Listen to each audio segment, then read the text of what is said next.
Quem pintou o mundo, quem escolheu a cor, fez o sol amarelo, pôs o verde na floresta e o vermelho em uma flor. O maior pintor do mundo está pintando a minha história, e ela não tinha cor.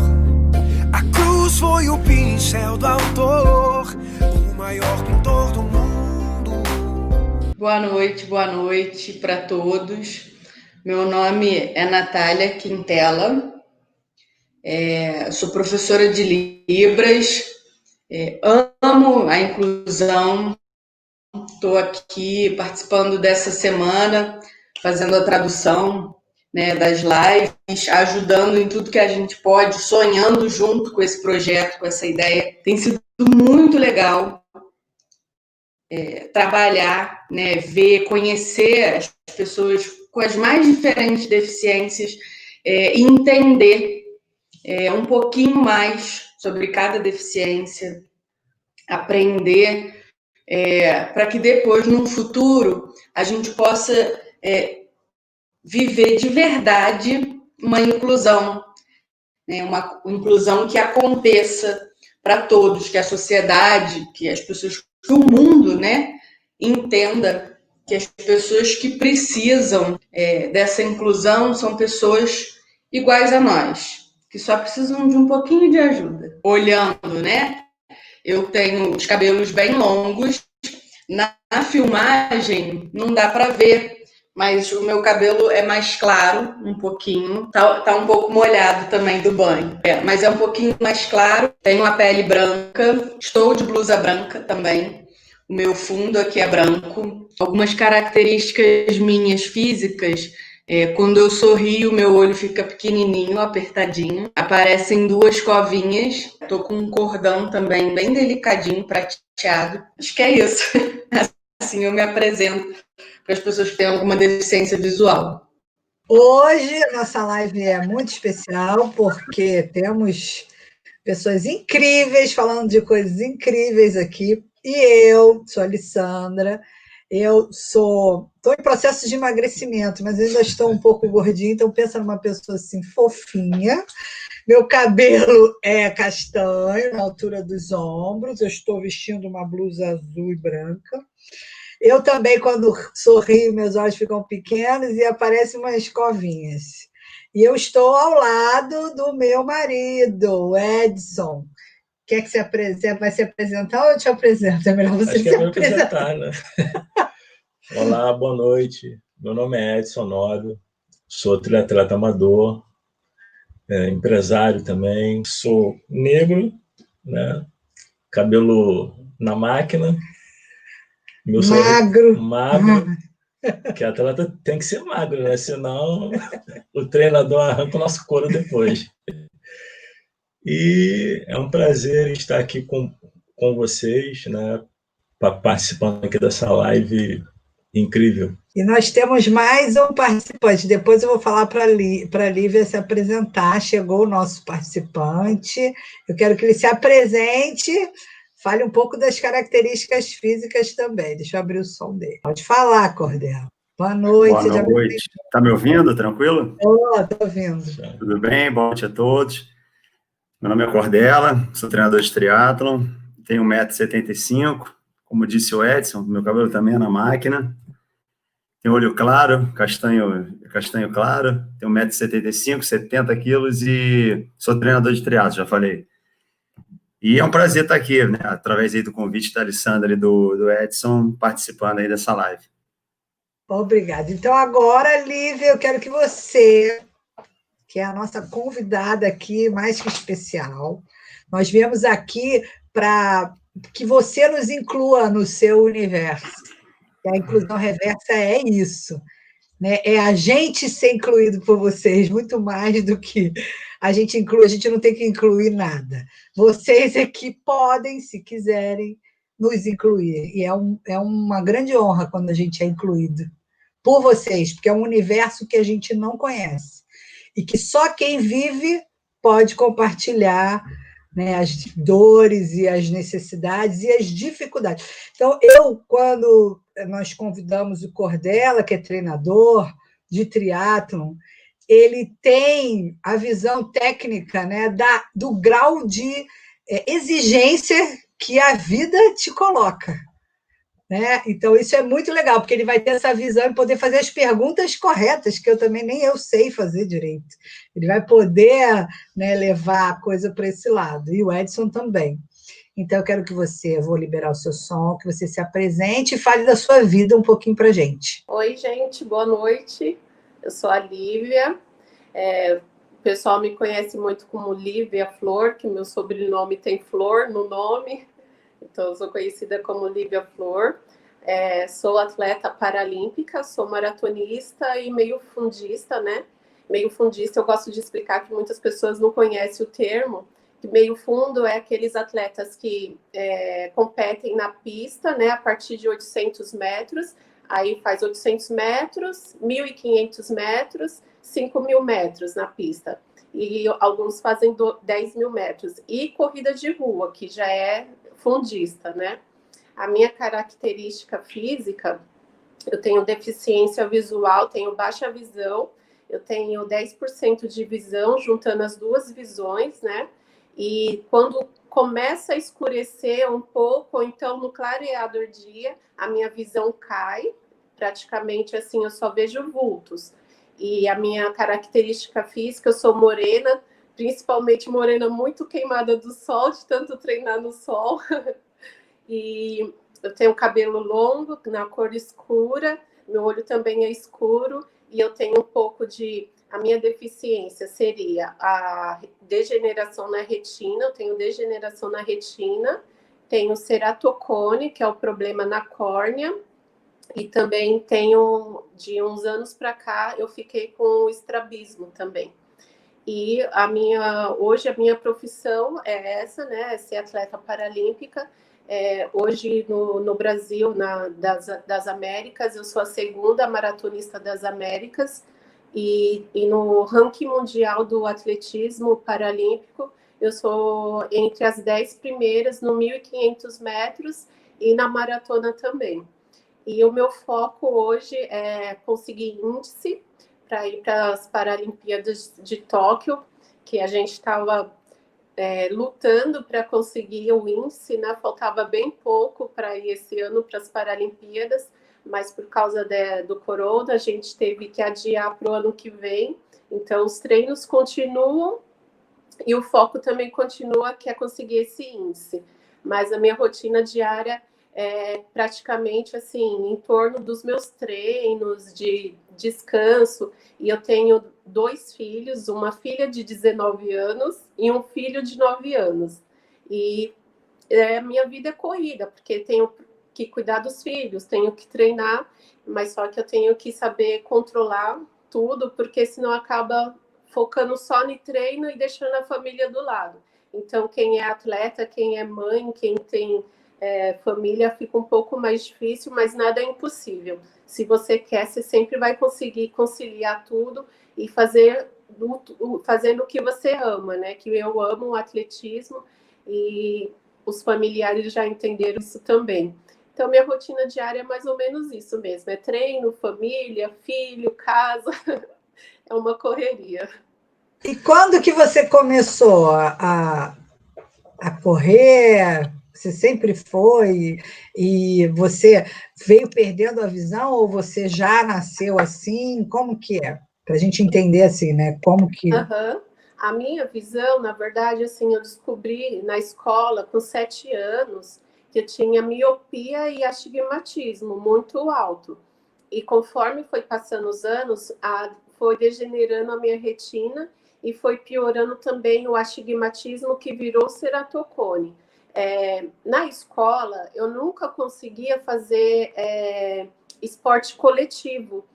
Na verdade, eu só fui definir assim que era uma deficiência visual que eu tinha já com 30 anos de idade, porque nenhum médico chegava em mim para falar assim, ó, você tem uma deficiência visual, então assim você não vai conseguir fazer algumas coisas. Então, na verdade, a minha vida toda, eu me comportei, a minha vida foi normal, porque, na verdade, eu só achava que eu tinha um pouco de problema visual, porque nenhum médico teve, assim, aquele olhar de falar, ó, você tem uma deficiência visual e você pode fazer tal coisa para se encaixar, porque, na verdade, é o que você falou, o mundo, ele não é feito para, por exemplo, assim, mostrar para a pessoa que ela tem essa deficiência, mas ela pode se encaixar em tudo, na verdade. Então, assim, de certa forma, foi bom por quê? Porque eu vivi com as outras crianças, com até meus 30 anos, achando que eu só tinha um pouco de... Eu só não enxergava bem. Só que isso, por um lado, foi ruim, por quê? Porque se eu tivesse esse conhecimento, talvez eu teria começado muito mais cedo no esporte paralímpico. Porque, na verdade, eu nunca pratiquei nenhum esporte. Eu sempre gostei de esporte, mas eu não conseguia praticar esporte coletivo. Então, eu não conseguia me encaixar em outro esporte.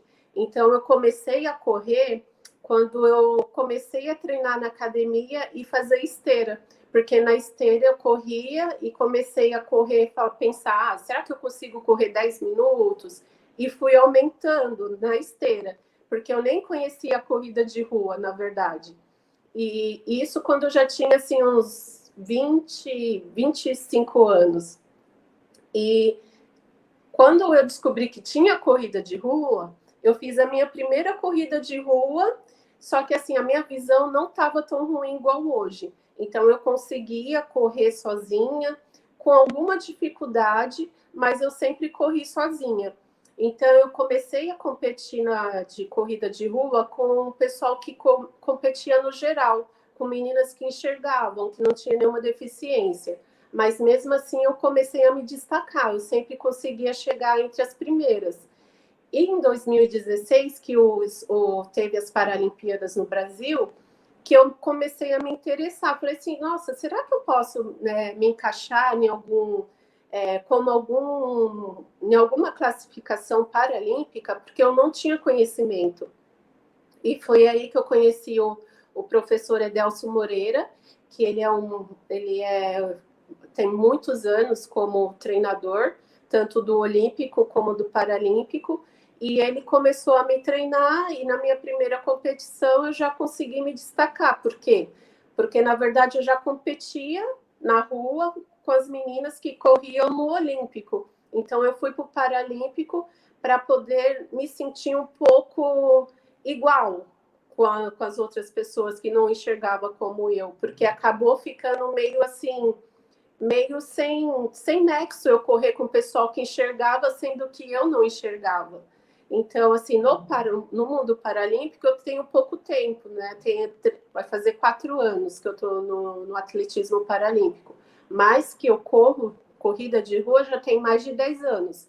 Mas foi bem complicado, porque eu não tinha uma pessoa para chegar e falar assim para mim, você tem uma deficiência, mas você pode, com essa deficiência, você tem outras coisas que você pode fazer.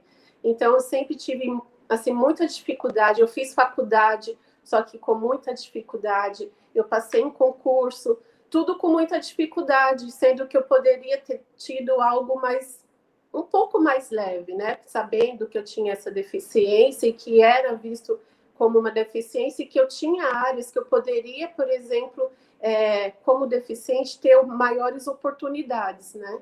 Que muitas pessoas que têm deficiência não sabem disso. Que a pessoa que tem deficiência, por lei, ela tem algumas coisas que são obrigatórias, né? Mas só que ninguém passa isso. Então, eu acho que o maior problema é esse, saber que você é uma pessoa com deficiente e que você também tem direitos para deixar um pouco a sua vida um pouco mais leve, um pouco mais fácil. Então, é um negócio que acho que tem que divulgar e que muitas pessoas têm que saber também disso. É incrível, sabe por quê? Porque você está falando, né, que e tem muito disso, né? Eu acho que várias famílias vão ouvir e talvez as famílias percebem que o filho ou a filha tem alguma deficiência, mas querem fingir que não estão vendo aquilo, né? Vamos botar isso debaixo do tapete. E aí, ao contrário, você abre um campo de oportunidades, principalmente, né, no ambiente do esporte, se você primeiro olha e vê que aquilo existe, né? Negar o problema é terrível, porque ele não vai acabar, ele vai estar ali, né, com você, não vai acabar, e você, como você falou, se você tivesse tido uma orientação, a gente não ouvia falar em Paralímpico, só depois que teve, né, aquele evento aqui. Cordella, eu queria saber de você, que é treinador, a tua visão em relação a isso que ela falou, né? Você é muito procurado por pessoas que têm dificuldade, algum tipo de dificuldade, que buscam no esporte essa igualdade que o esporte traz. Você tem essa experiência? Eu queria que você falasse para a gente. Eu tive a oportunidade de, por alguns meses, treinar o Léo Curvelo, que também é um atleta que estava aí tentando a vaga para o triatlon na Paralimpíada, mas com a pandemia, eu acho que teve uma perda de patrocinadores e ele acabou voltando para a Bahia. Mas era um cara, assim, eu tenho uma filha que ela não tem um braço, ela tem ausência de uma parte do braço, né? Só tem um pedaço do braço, ela não tem a mão. A gente, na morfológica dela, com 17 semanas, a gente, na época, constatou que ela viria com uma agenesia, ausência de membro, e a minha filha nasceu sem esse membro, então ela é super adaptada. Assim, a única oportunidade que eu tive até hoje de realmente treinar alguém com deficiência no triatlon foi realmente o Léo Curvelo, e tinha que trabalhar muito core, né? Era uma tensão, porque ele não tinha um braço, e na corrida ele balançava demais, ele não tinha a estabilidade que o tronco, né, o movimento dos braços proporciona, ele só tinha um lado, e ele era um cara muito, assim, ele perdeu o braço no acidente de moto, e ele era uma pessoa muito... com uma habilidade incrível no ciclismo, ele descia, subia montanha, freando com uma das mãos, a bicicleta dele era adaptada, então ele era um cara que realmente a gente aprendia com ele também, né, vendo isso, porque muita gente às vezes reclama, tendo tudo, reclama ainda assim, e o cara, sem um dos braços, não reclamava, estava sempre treinando, mas infelizmente com a pandemia ele parou. Eu ouço aqui pessoas falando que na aula de educação física, por exemplo, né, o professor ele não inclui a criança com deficiência. E aí, às vezes, a mediadora tem que ficar longe na hora da coletividade ali, porque... E era um momento justamente de inclusão, né, Cordella? Você que trabalha com isso. É a hora de agregar, né? Exatamente. Eu acho que, por exemplo, a pessoa que já tem alguma necessidade especial, ela já fica um pouco mais acuada, porque as pessoas, naturalmente, às vezes, nem por intenção, já passam a olhar diferente, ficam olhando de canto de olho. Então, essas pessoas, elas têm que ser inseridas, sim, com uma atividade. Pode ser, como eu te falei, né, na nossa conversa, atividades que você vai fazer uma parte mais cooperativa, de união, atividades mistas, né, integrando as pessoas, fazendo atividades que você vai fazer que as pessoas interajam, vão rir, e para, principalmente, não só deixar a criança ou a pessoa com deficiência mais à vontade, mas também fazer com que ela interaja com pessoas tranquilas ali que vão estar recebendo essa pessoa com a deficiência dela. Então, eu acho que também é legal proporcionar atividades que você, por exemplo, vamos dizer, no caso da minha filha, eu tenho minha filha, vamos dizer que ela não é minha filha, eu recebo uma menina que não tem um antebraço.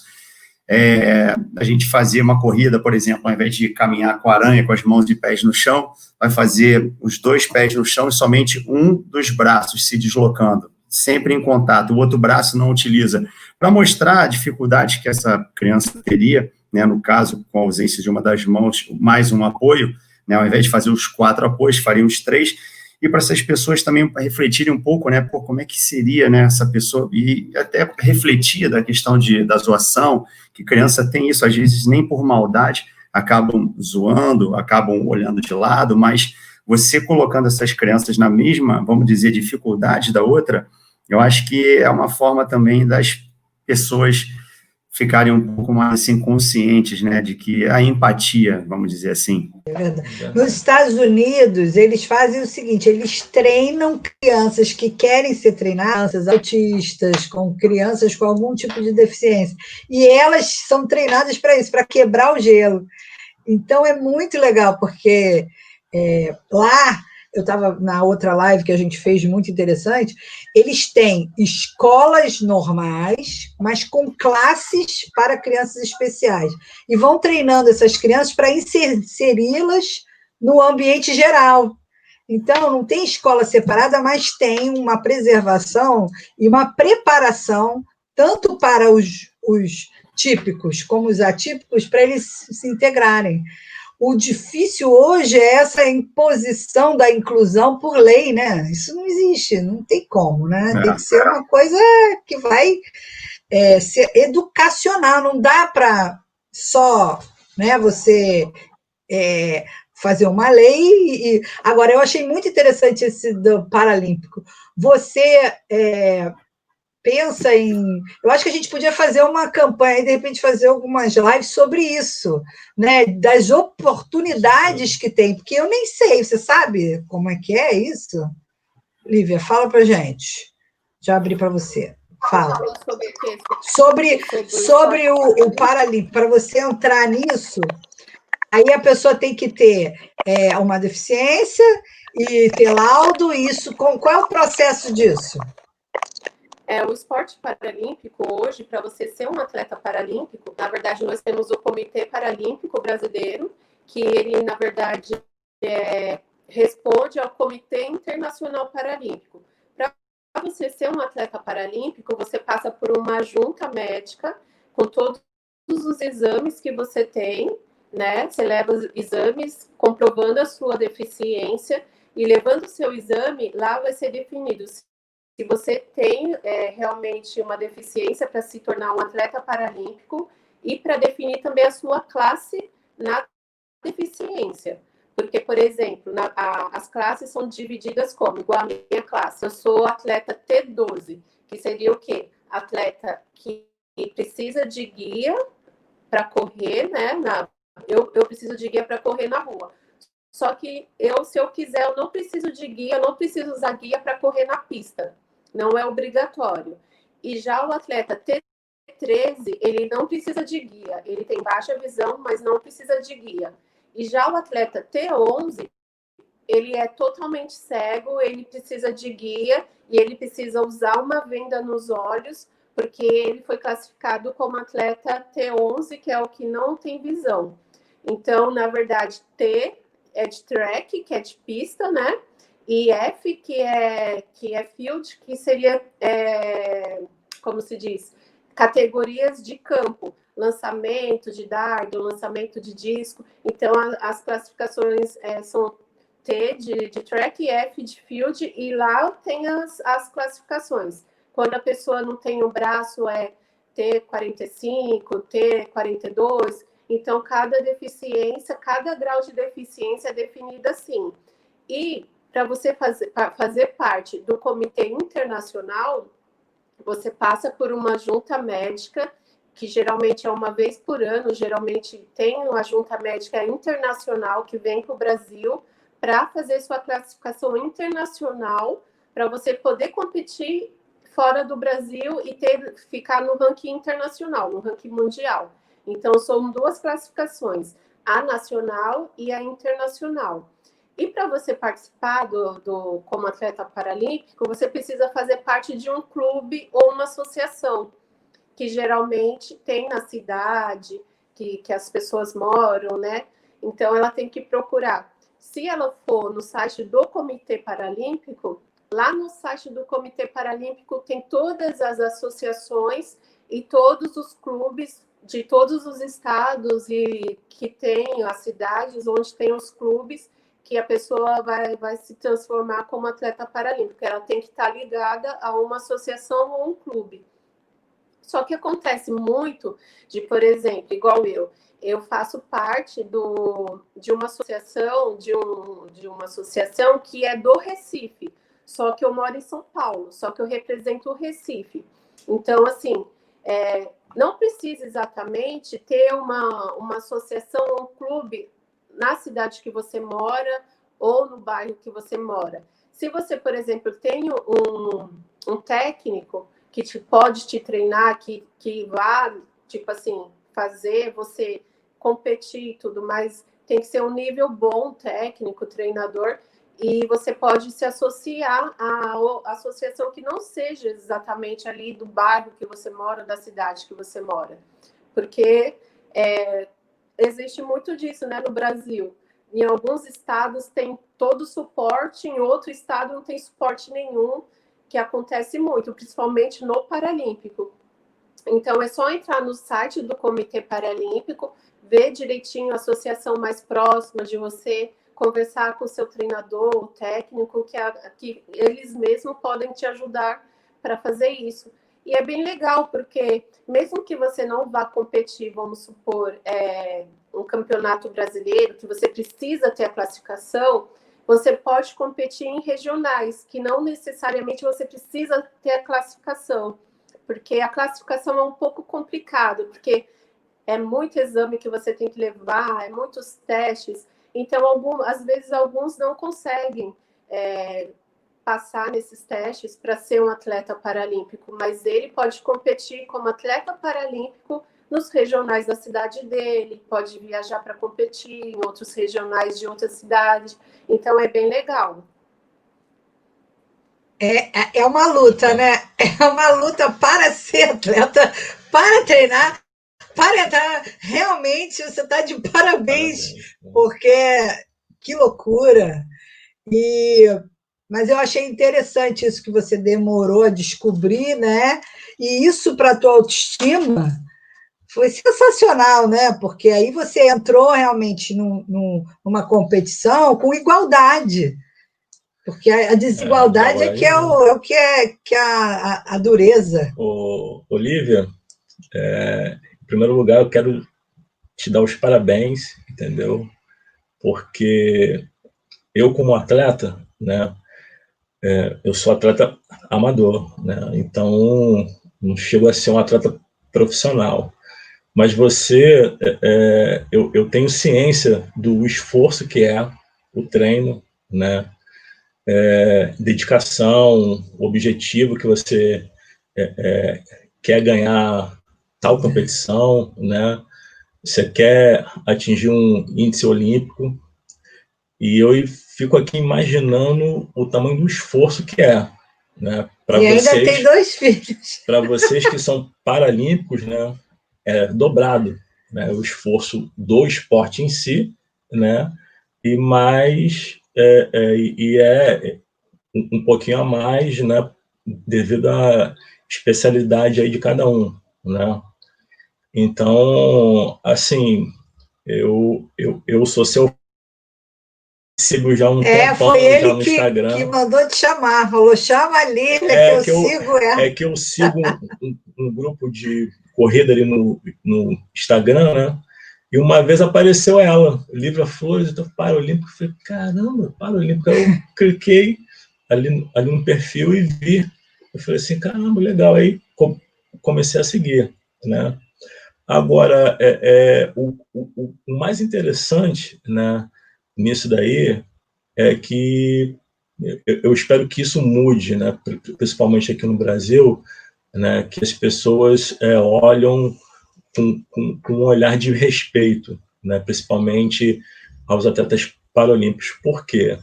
Eu não sei qual foi a Olimpíada, eu não sei se foi em Londres, eu acho que foi em Londres, que os atletas paralímpicos trouxeram o número de medalhas paralímpicos, desculpa. Eles trouxeram um número de medalhas maior do que os atletas, vamos dizer assim, normais. Né? Como?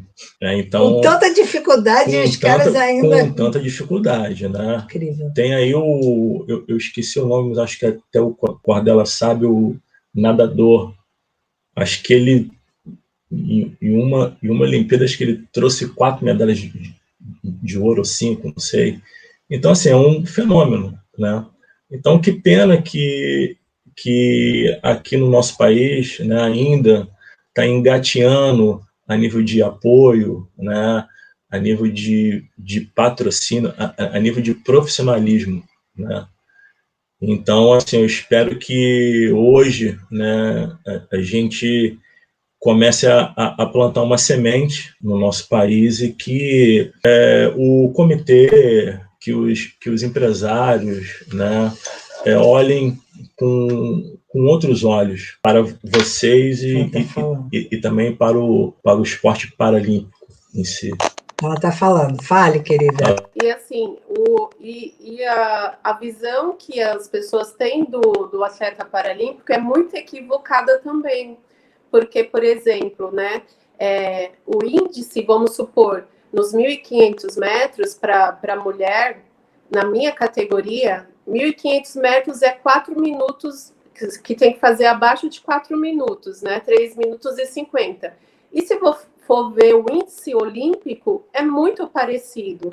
Tanto é que na velocidade, na maratona, em outros modalidades, tanto o índice olímpico como o paralímpico é muito parecido.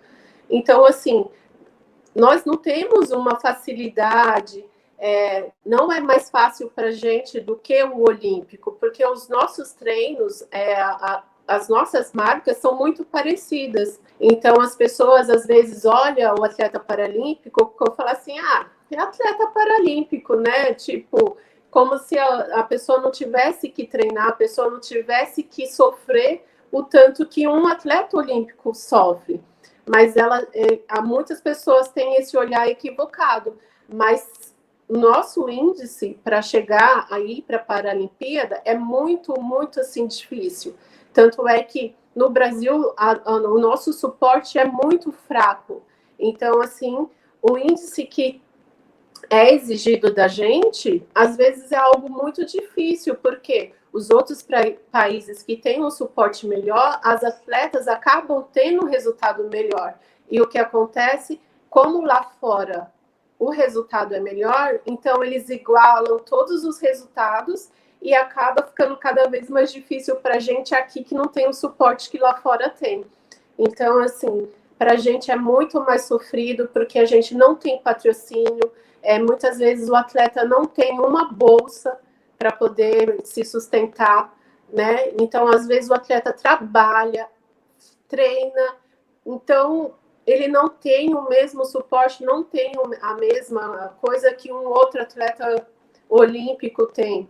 E as pessoas têm que entender isso, que o atleta paralímpico, ele vai treinar a mesma coisa. Tanto é que eu era da equipe do SESI, o nosso treino geralmente era o mesmo que do olímpico. Não tem essa coisa de falar assim, como é atleta paralímpico, é mais fácil, vamos pegar mais leve. Não tem nada disso. O nosso treino é a mesma coisa. E é até mais complicado, que para mim mesmo, eu tive que mudar de cidade, porque eu morava no centro de São Paulo, e toda vez que eu ia treinar, eu não conseguia treinar sozinha. Eu precisava de um guia. E eu não tinha guia, não tinha uma pessoa para treinar comigo.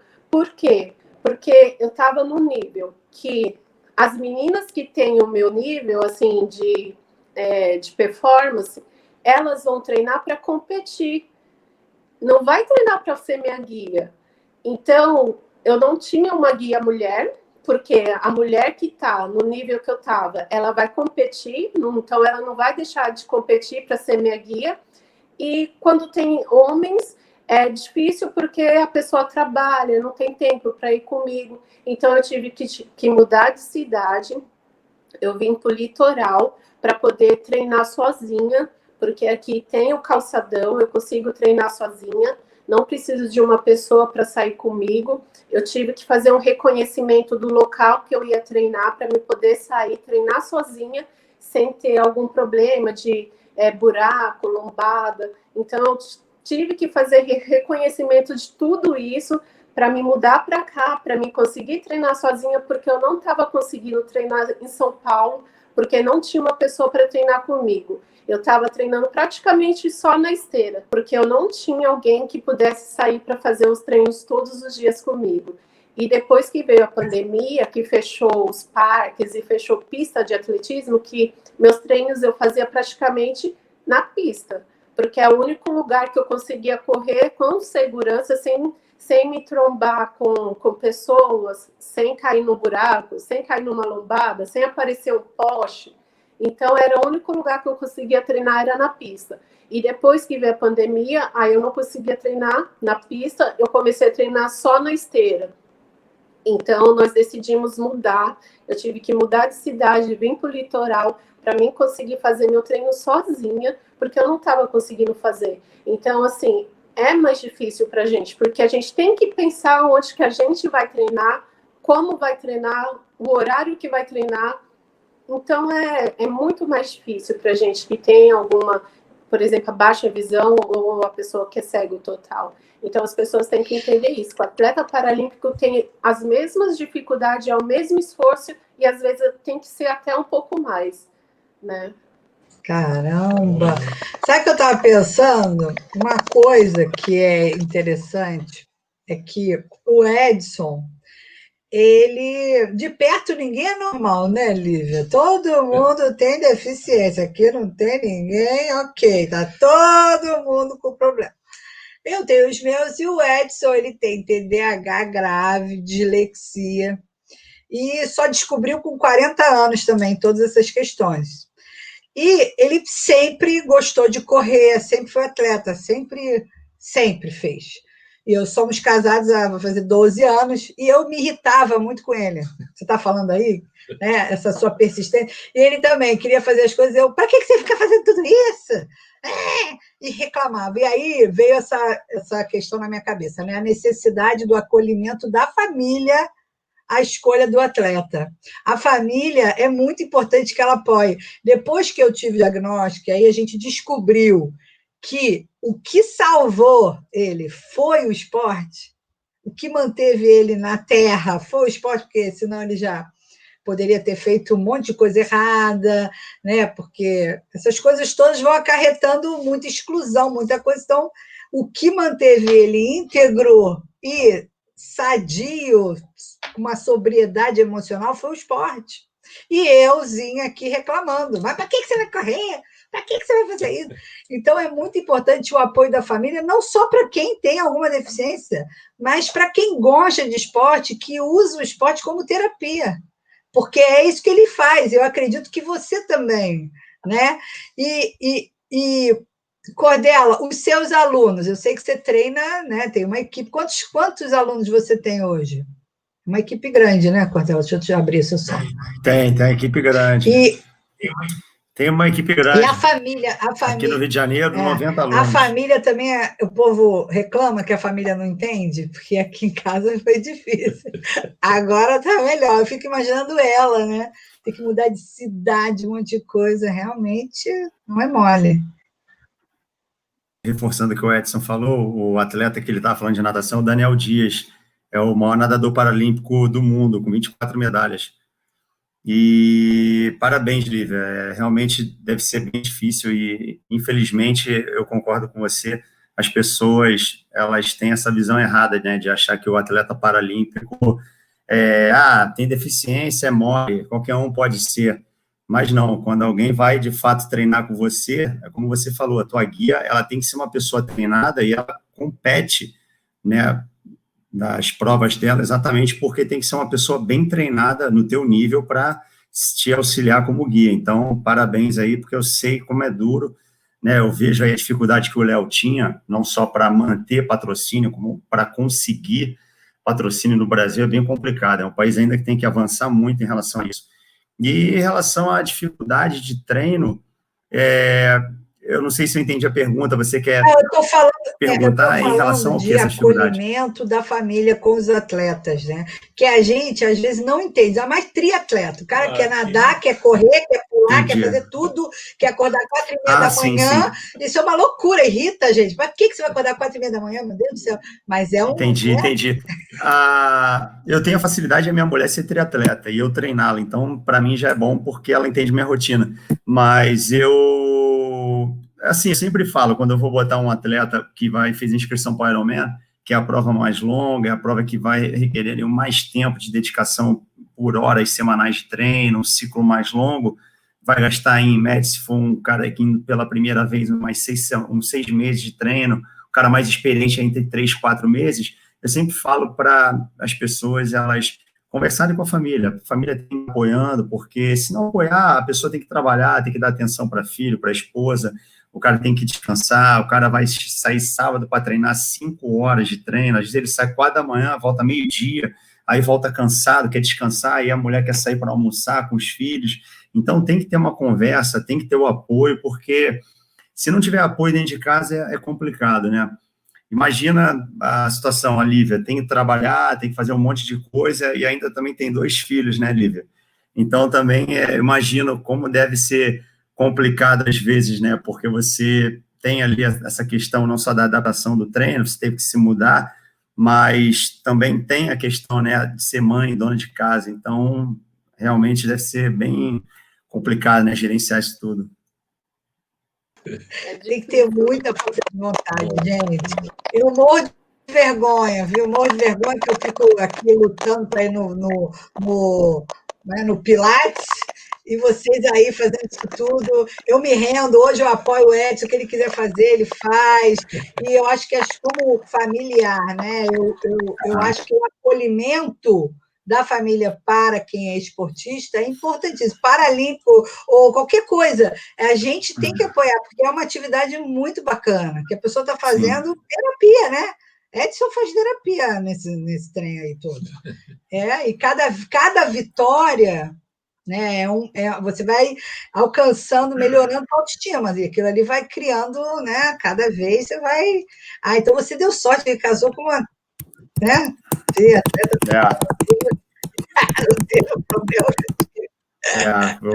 Eu tive sorte. Olívia, eu queria que você deixasse uma mensagem para as pessoas que vão estar assistindo e que, de repente, não se sentem capazes, né? Mas ela faz isso tudo, eu não consigo. Então, que às vezes a pessoa tem alguma questão e acha que aquilo é definitivo, né? Que o diagnóstico ele é um propósito de vida. E não é. Então, você está aí para mostrar aqui. E como foi bom você não ter tido diagnóstico também, né? Que senão você ia ser vitimizada, excluída e, de repente, não teria o resultado que você teve. Né? Fala para gente. Na verdade, assim, eu queria deixar uma palavra tanto para a família quanto para a pessoa que tem alguma deficiência. Porque, na verdade, a família não pode ver o filho, a mãe, o pai, familiares, não pode ver a pessoa com deficiência como um coitado. Porque ele é capaz de fazer tudo que ele tiver vontade de fazer. Na verdade, você não pode podar a pessoa que tem uma deficiência, porque a capacidade humana, a gente vê todos os dias que é incrível. Então, a pessoa não pode se vitimizar, porque muitas pessoas usam da deficiência para se vitimizar, né? E isso é uma coisa muito, assim, que a pessoa acaba ficando uma pessoa até sem ter, assim, muito o que fazer da vida, de tanto se vitimizar, de tanto se sentir vítima, que ela acaba deixando de viver, né? Na verdade, assim, eu sempre tive essa deficiência, eu nunca me vi como uma pessoa com deficiência, eu sempre fui atrás do que eu queria, sempre meus sonhos, eu colocava na cabeça, eu falava, eu vou atrás e vou continuar até eu conseguir. Meus pais sempre me apoiaram. Eu sou casada, já vai fazer 21 anos. Na verdade, assim, quando eu descobri que eu tinha deficiência, eu já tinha 10 anos de casada, né? Então, meu marido também sempre me viu, nunca me viu como uma pessoa com deficiência. E até hoje, ele ainda, às vezes se pega, assim, em coisas, por exemplo, assim, ele fala, olha tal coisa, eu olho assim para ele e falo, então, né? Você tem que me falar o que você está mostrando. Porque você sabe que dele, nossa, eu esqueço. Então, levar sempre também na brincadeira. Porque a vida já é tão dura. Se você ficar, tipo, se magoando com essas coisas, assim, com essas coisas bobas, então você acaba se tornando uma pessoa muito amarga, na verdade. E quando eu descobri, assim, que eu tinha deficiência, eu continuei vivendo a minha vida da mesma forma que eu vivia.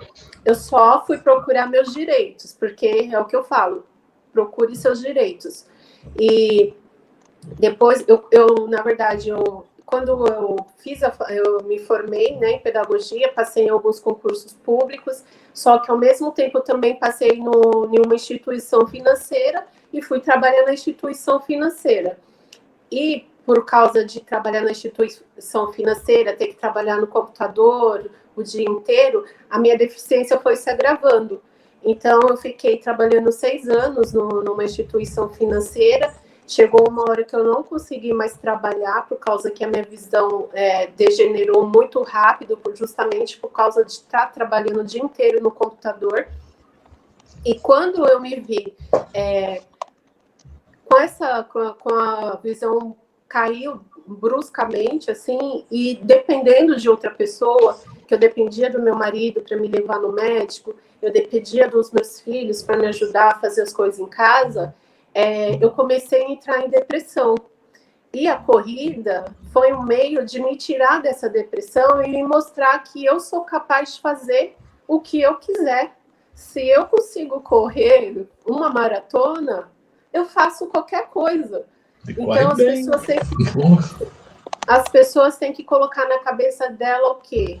Eu não sou uma vítima, a deficiência ela não vai me limitar, né? Porque eu tenho uma deficiência que eu vou deixar de fazer as coisas, que eu vou deixar de me divertir, que não vou me casar, não vou ter filho, não vou ter minha casa, não vou cuidar das minhas coisas. Então, a pessoa que tem a deficiência, ela tem que entender, ela é capaz de fazer tudo, só vai depender dela. E ela não se fazer de vítima, porque se ela se fazer de vítima, todo mundo vai começar a vê-la como vítima, né? Então, se ela mostra para as pessoas que ela é capaz de fazer tudo o que ela quiser, as pessoas não vão mais olhar a deficiência dela, vai olhar ela como uma pessoa, não vai olhar a deficiência. E isso é muito importante. Você é uma pessoa, não é a deficiência. Você é uma pessoa como qualquer outra pessoa, só tem um problema, uma dificuldade a mais. Então, a pessoa tem que entender isso e a família também tem que ajudar isso. Não deixar que ela se sinta mal, sempre procurar deixar ela fazer tudo o que ela quer fazer e não limitar. Colocar limite nenhum, porque, na verdade, quem coloca limite na gente é a gente mesmo. Verdade, Lívia. Sensacional. Deixa eu falar aqui, Cordela, você que é um atleta, é um treinador, é um vencedor, que eu sei, já soube que você ganhou aí, né? Você ganhou um monte de coisa já. Eu vi o seu mini currículo, o cara é o cara, Ironman. O Ironman. Qual é a sua grande dica de inclusão reversa para quem está assistindo? Né? Se você ou é um professor de educação física, ou você é um pai que tem um filho com alguma questão, né? Qual é a sua dica pela sua experiência, por ser um esportista? Né? Você vive nesse ambiente de inclusão que o esporte proporciona. Né? Então, qual é a sua dica? Mas até eu sou pai de uma menina com deficiência, Sim, né? Que nasceu exatamente, sem uma parte porque a gente esqueceu disso, que ela é linda, ninguém nem lembra. Eu não trato minha filha diferente, eu reforço aí tudo que a Lívia falou, eu não tenho pena dela ter nascido assim, né? Pelo contrário, eu sempre agradeço a Deus por ela ter vindo ser minha filha, porque eu tenho tratamento com ela igual eu dou às irmãs, eu tenho 3 filhas, e eu dou o mesmo tratamento para elas, tanto que ela é a que tem uma veia mais voltada assim, para o esporte, é a mais esperta, é a mais desenvolta, então eu acho que não tem que tratar diferente, com pena, porque se você trata com pena, com diferença em relação às outras crianças, às outras pessoas, você está fazendo errado, porque ela tem que estar preparada para a vida, ela tem que botar a cara dela, ela tem que estar ali sabendo que ela só não tem uma mão, ela vai fazer tudo que os outros fazem, e ela já nasceu sem esse membro, então ela consegue fazer tudo, ela faz tudo. Eu esqueço que a minha filha não tem uma das mãos, então, assim, como professor, é a mesma coisa, é pegar aquela criança, tentar incluir, eu sei que tem aquela retração inicial, mas tentar fazer a inclusão, aos poucos você vai conhecendo, vendo o perfil, e identificando isso, você vai colocando, mas nunca ter pena, nunca tratar diferente, porque não é assim que a gente vai pegar e tratar a pessoa que tem uma determinada deficiência, entendeu? Eu concordo, e como mãe, a minha dica para as mães é que parem de ter pena dos filhos, que a gente tem pena, mãe morre de pena, né? Não tenha pena, porque tanto a desproteção quanto a superproteção, elas vão levar a criança para o mesmo lugar, que é a insegurança. Então, se você está fazendo isso, que é para seu filho ser mais feliz, ele não vai ser, né, gente? Eu estou muito feliz, eu quero agradecer demais a presença de vocês, eu tenho certeza que o Cordella mesmo falou, eu esqueço que a minha filha tem. Eu acho que os pais, eles têm que chegar nesse nível de entendimento, de que tanto faz, não importa, né? O que você puder preservar o aprendizado para que não tenha alguma coisa que vai prejudicar, ok, mas de resto é esquecer mesmo e viver a vida e ser feliz, porque senão a gente passa toda a nossa ansiedade, né, para os filhos. Você, Lívia, com certeza é reflexo dos seus pais, do carinho que você recebeu deles, do apoio do teu marido, né, de toda essa construção. Você não chegou aí também à toa. Tem toda uma bagagem, né, tem toda uma família envolvida. E isso que faz diferença, né? Então, parabéns para vocês, parabéns para as famílias de vocês, porque a gente é resultado da nossa família. E, com certeza, é um exemplo que fica, porque as palavras se vão, mas o exemplo é o que realmente ensina, né? Então, não tem questão, você fez, chegou lá. Não dá para, estou sofrendo, vou culpar fulano ou ciclano. Não, você foi atrás e resolveu. Porque problema, como meu pai diz, eu gosto desse ditado que ele usa, ele fala assim, Lissandra, problema não foi feito para ser colecionado, foi feito para ser resolvido. Então vamos resolver, né? Quer falar alguma coisa, amor? Eu quero agradecer aí a presença de todos, tá? Para mim é uma grande honra estar aqui nessa live, né? Eu, né, além de atleta, eu sou filho, sou pai também do Leandro, ele é autista, né? Então, assim, eu trato ele de igual para igual, né? Eu espero que as pessoas que estão vendo aí essa live, né, elas reflitam mais, né, sobre essa questão aí das pessoas, vamos dizer assim, especiais, né? Principalmente aí os empresários, aí os grandes empresários, vamos olhar com mais atenção aí para os nossos atletas paralímpicos, porque, assim, não é demérito nenhum que eu vou dizer agora, que a Lívia, ela corre muito mais do que eu. Muito mais. O meu pace é 4,30, eu correndo bem. Ela corre 4. Viu, amor? Viu? Então, assim, isso é um exemplo de superação, entendeu? Ela foi ser atleta já bem tarde, mas a força de vontade dela de superar essa questão toda que aconteceu na vida dela foi maior do que isso, e hoje em dia ela é uma atleta profissional. Então, minha querida, você está de parabéns, entendeu? E conte aqui com a gente aqui. Muito obrigado. Tchau, gente. Olha, fiquem com Deus. Muito obrigada, Lívia. E vamos, obrigado, Cordela, também. Isso, Cordela. Estaremos juntos em breve. Um beijo. Fiquem com Deus. Tchau.